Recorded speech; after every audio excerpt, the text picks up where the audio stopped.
Welcome to today's video, guys. This one I've been wanting to do for a long time now. We're finally getting around to doing it, and we're going to be doing the big brake conversion kit for these things. So the process is very similar. They do make different kits. You can go with the LS1 style, you can go with the CTSV, which is the Brembo calipers, or you can do the C5, which I'm going to do today.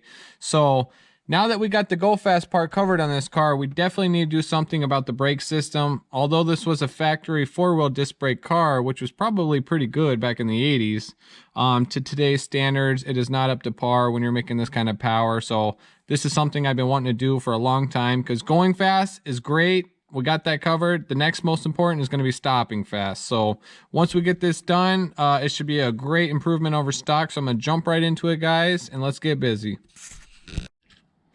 Alright guys, so I got the rotor hat off, as well as the caliper.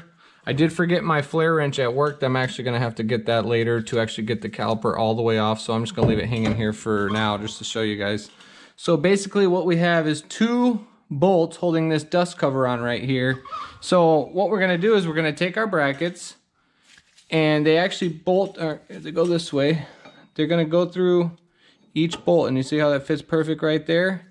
Then the caliper bolts onto those two. So what we got to do is remove those two bolts holding the dust cover on, tap and drill them for the right size, so we can fit one of these in there. And then we can actually, we're actually going to have to trim off a little bit of the ears over here too. So I figure I'm going to wait until I get this bolted on to see what exactly needs to be trimmed off, so I can leave as much on as possible, just, you know, for strength. But, so I can already tell this ear right here, as well as up here, we're gonna have to trim those off too. So let's get busy. Okay guys, so I hit a bit of a snag. I think that's gonna be it for tonight, but tomorrow, so basically here's the two bolt holes that we're gonna drill and tap. This is part of the hardware that came off the bracket, so I need to go get the right tap for tomorrow. I got one size too small, so this is the correct size. It's going to be the M12 by 1.75. I'm going to go pick that up from the hardware store tomorrow. Okay guys, here we are the next day. I went and got the proper tap and drill that I need. So it was the M12 by 1.75, and the matching drill bit is a 13/32. So what I think I'm going to do too is I think I'm going to step the hole up slowly. I don't think I'm just going to go for it with the big one. I'm going to use a couple of smaller sizes to step it up slowly, so I can make sure I stay straight, because this is the most important part. You definitely don't want to drill crooked or anything like that, because you know, this is the strength that you need for the bracket. So take your time, don't mess up on this part. So I'm going to put you guys down and we're going to get busy. Check the mic and make sure it sound right, boys.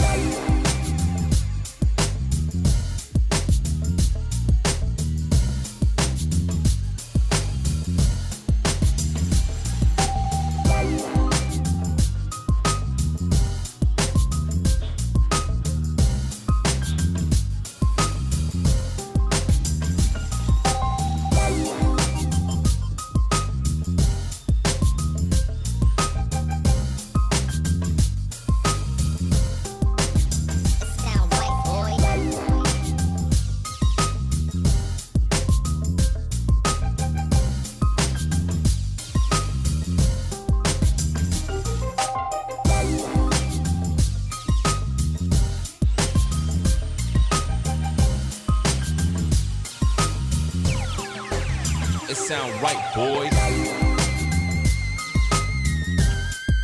Okay guys, so I got them drilled out to the correct size. It actually went a lot smoother than I thought too. So what helped me was actually stepping up the drill bits once, you know, two sizes at a time, starting with something smaller, moving up two sizes, moving up two sizes, and then finally for the correct size for the tap. So I'm gonna go ahead and thread this now, and the trick is when you're threading it, you want to turn it a little bit, back it off to get the shavings out of there, spray some lube, turn it a little bit more, back it off, let the shavings fall out, because if you just try to go and turn this all the way in, you're either going to break the tap or mess up the threads. So that's just a little trick.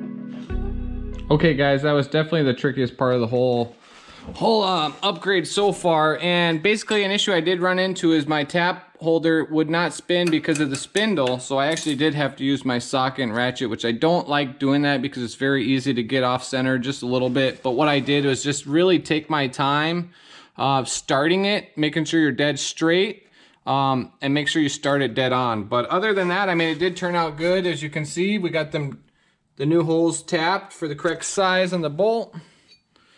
They fit in there nice.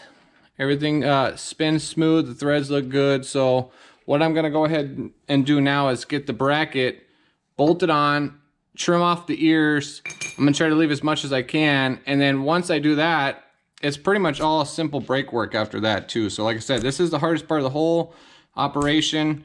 Take your time. If you don't feel comfortable doing it the way I did, you can always take your whole spindle off, maybe even take it to a machine shop or somebody with a drill press, and you can do it that way too. So I went ahead and did this way, and I just, like I said, took my time. It turned out good. The threads look good, so I feel good. So we're gonna move on.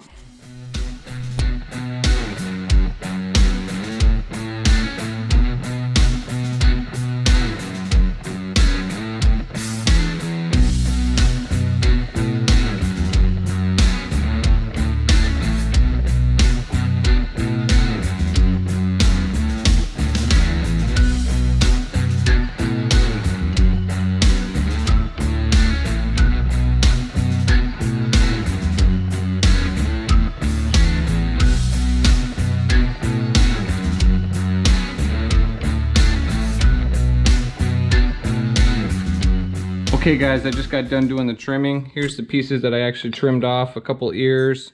I did make a couple cuts. It's always better to cut less and work your way in than to cut too much, because, you know, then you're screwed. So I just kept telling myself too, it is a little bit intimidating, but worst case scenario, you might wreck your spindle and you might have to buy a new spindle and start over. So, you know what I mean? It's not the end of the world. If you mess up, you'll just have to buy a new spindle and start over. But that's what I got trimmed right there. As you can see, I trimmed a couple pieces off right there, as well as down here. The bracket fits good now. No interference with the holes for the caliper. So I'm gonna get this thing bolted on. Definitely wanna use some good Loctite on your threads. And then we're gonna see if the caliper has any kind of clearance issues with this. I might have to grind and smooth and round it off a little bit, pretty it up too. So that's kind of where we're at now. Let's get busy. Okay, so there you go. I have the test fit. Everything is fitting good so far. I did hit another snag. I have to go get an Allen socket that can fit this to actually bolt the caliper bracket to the new bracket, which is right here in the back.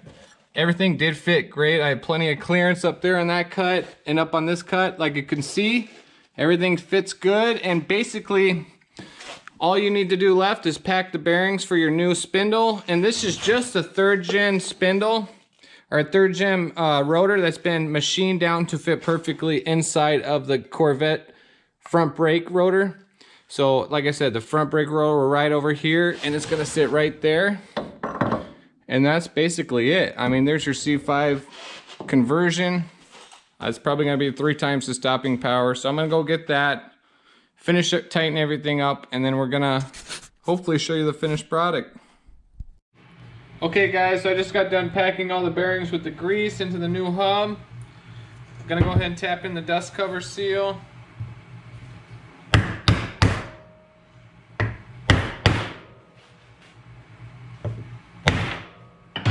Alright, now we're gonna get the spindle put back on. I got the bearings packed, installed. I got my new capsule nut, washer, and dust cap, and cotter pin. Real quick guys, before we get the hub installed on the spindle, if you do notice, the previous studs were black. Whoever sold me this hub kit left the stock 3rd gen studs in there, which were not quite long enough when I did match it up to the wheel. So what I did is I go ahead and replace all the studs. Here's the part number to the one I used. Got them about a 1/4 inch longer, especially because you don't want to have too short of a stud in there where you're not getting enough bite with the lug nut. That could cause issues down the road and even unsafe conditions. So a good thing to check, your stud lengths, how far they stick through your rim with the new rotor on. So I did all that, and I decided I am gonna replace them with a little bit longer. just for peace of mind. So we're gonna go ahead and get this installed right now and keep going. Okay, we're gonna go ahead and install the hub onto the spindle and set the bearing preload. We're gonna get this put on. Get the retaining washer set in there. Go ahead and get the castle nut installed.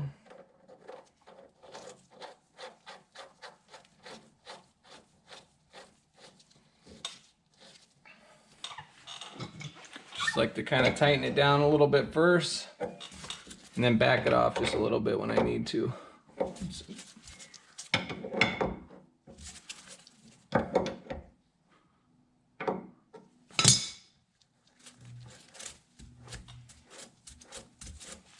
That feels so good. Go ahead and get the cotter pin installed.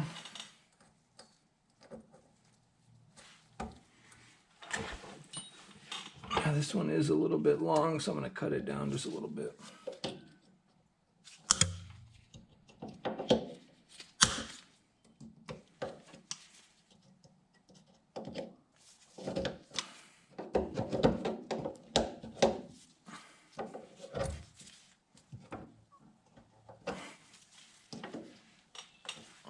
Okay, gonna get the dust cover put back on.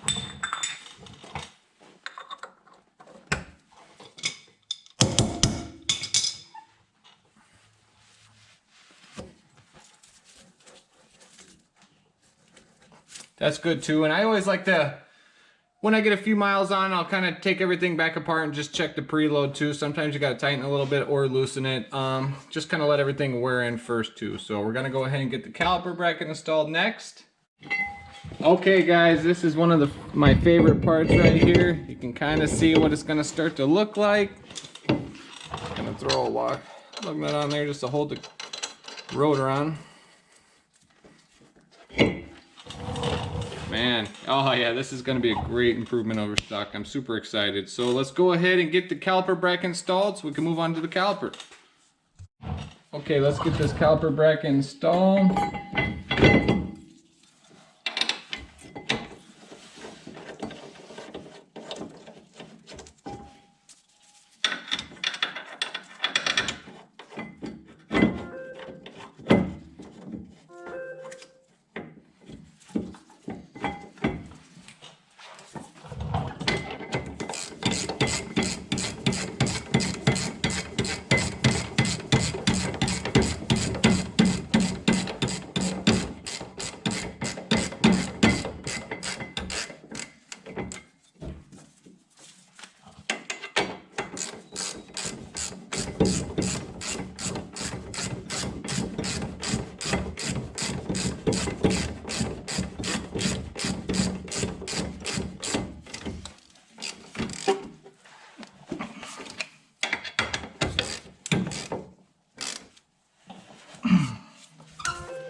Let's get the brake pads.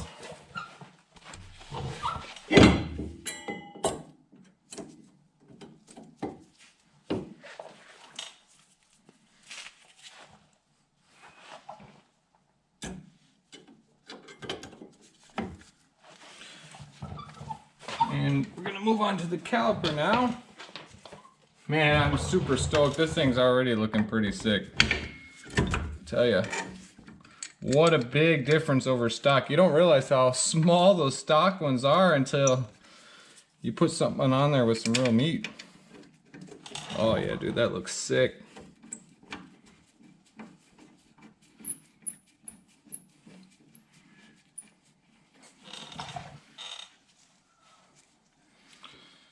Then we're gonna run the brake line through here.